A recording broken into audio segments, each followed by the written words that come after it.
Welcome back to episode number 3 of a new season of training, and today is an exciting one. We're moving on, we're going from phase 1, starting phase 2, and I thought I'd kick things off with a day of eating. As before, you can find the full next 4 weeks of training, the program, in the description down below. Download it, give it a try, join in, and let me know how you get on. But before we start anything properly, need to go grab some coffee.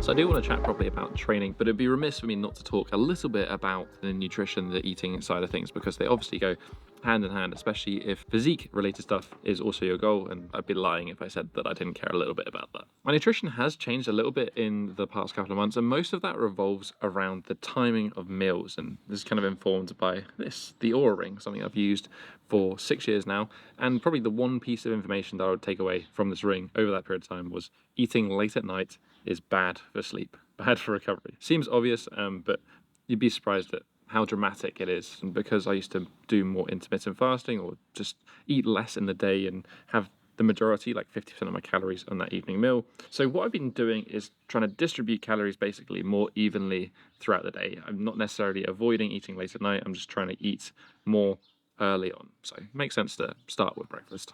I don't eat chicken massively often, but I'm a big fan of chicken thighs, chicken wings. They're just good value for money, taste good, and they're high in glycine as well with that skin component, which is obviously important for collagen production, joints, connective tissue, hugely important. And add some spices. In this case, I've got some barbecue seasoning, but paprika, oregano, some lemon juice perhaps would be equally very tasty. Then I just chuck in some leftover rice and pepper to fry up in some of that sort of flavorful fat. The nice thing about refried rice as well is that you have some resistant starch in there from cooking and then cooling. Great for microbiome sort of related stuff. But yeah, basically chicken and rice for breakfast. Pretty straightforward. I'm still aiming for my kind of usual macronutrient ratio, which is heavy on the fat. That's what works for me over the years. This meal in particular is 90 grams of protein, 60 grams of carbohydrates, and 60 grams of fat, which is around 1200 calories. Now, I'm sure this meal could be perceived as very basic, and we could actually add a lot more to optimize it and maximize the benefits that are in it. But when we think about this approach, it's important to consider the difference between significant and precise. What's the most important factor to consider when we're thinking about our nutrition? It's going to be the macronutrients. So, are we getting adequate protein? Do we have the right balance of carbohydrates and fat to meet our goals? This is the significant approach because ultimately this is the most important factor, and it's going to determine like 80% of the results. The precise approach might be something like, choosing skin on chicken thighs because it has more glycine, or maybe we're missing these individual micronutrients. Like, yes, these things are important, but unless the significant stuff is handled, they don't really matter.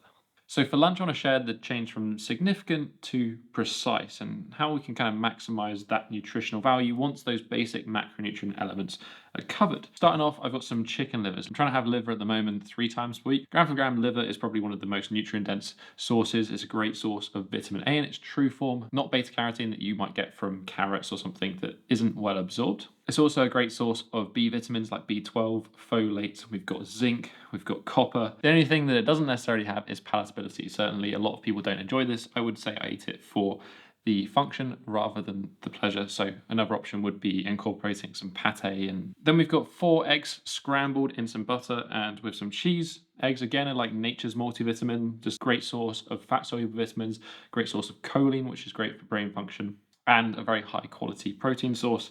Cheese, just cheesy scrambled egg, delicious. And then I got given some oranges yesterday, so it'd be rude not to make it into some orange juice for the carbohydrate source of this meal. Cucumber for health reasons.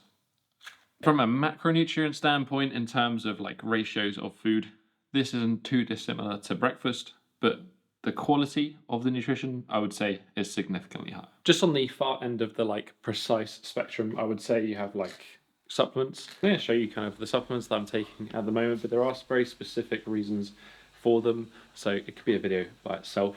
Probably the only thing that is consistent, magnesium. That's the one thing that I always will take. Everything else kind of switches and changes based on what I feel is needed at the time. I'm not a nutritionist by any means. I do consult with a nutritionist, which is where I received some of this guidance from. Let me know in the comment section down below, and perhaps we can go into more detail at a future time about that.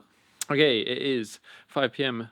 The rings are up, and it's time to get into phase 2 of this new season of training. Phase 2 is really about uncovering what strength potential is there, and it's primarily using a 5x5, very generic strength training method. There's not too many other changes to the program. It's kind of following the same pattern, so you can also see for yourself by downloading it. It's in the description. Maybe the only other notable thing is I think there's been a reasonable physique improvement in just the 4 weeks. I'm expecting over the 12 weeks for there to be some muscle mass gained. I haven't had access to any scales during this period of time, so I don't know how much weight I've gained, and that'll be the mystery to find out when I return back to the UK. One last thing to mention in regards to training, and that is the shoes that I'm wearing. These are the Motus Strength by Vivo. I've been wearing these pretty much every day for the past 6 months when I got a pair.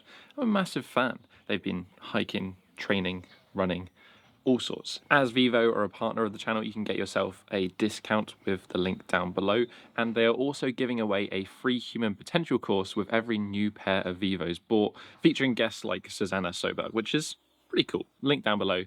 Thanks for Vivo for sponsoring this video. Back to the day of eating. Finally, we have dinner, and it's going to take all of about 2 minutes because of the power of leftovers. In here, I've actually got what I shared on the previous day of eating, and it is the legendary bolognese. This is like my go-to bulk meal. And in that last day of eating video, a bunch of people in the comments said about a recipe. So there'll be a blog post in the description down below if you want to grab the bolognese recipe, the one that I personally use that is probably heavier on the meat-tomato ratio for, you know, the gains, the protein side of things. But it is a weekly regular. And genuinely, I've been doing this now at least for like a year and a half, and I'm not even remotely tired of it. Every time, big bowl of rice and bolognese, I'm happy. So calories for that final meal, I'll stick on the screen now. As you see, like it's relatively even throughout the day, with lunch being a slightly smaller meal. That puts the total for the day at 216 grams protein, 164 grams of carbs, and 150 grams of fat. I probably could tone down the protein serving, a little bit more carbohydrates, but you know, I don't count calories on the whole. I kind of eat what I feel good doing, and generally speaking, I felt better eating a higher quantity of meat. I like to get as much natural light and outside time as I have, so I've been focused on since COVID actually, and that involves, you know, trying to avoid artificial light, so using things like blue blocking glasses. One thing I have trouble with though, which is the reason for the ominous red light in the background, is one of these. This is not a red light therapy device. This is just a red light bulb, so it's non-flicker. So like they're like £10. So yeah, nighttime. I hope you enjoyed this one. It's been good being back, sharing this sort of stuff. So yeah, as always, any questions, let me know in the description down below. And take it easy. I'll catch you in the next one.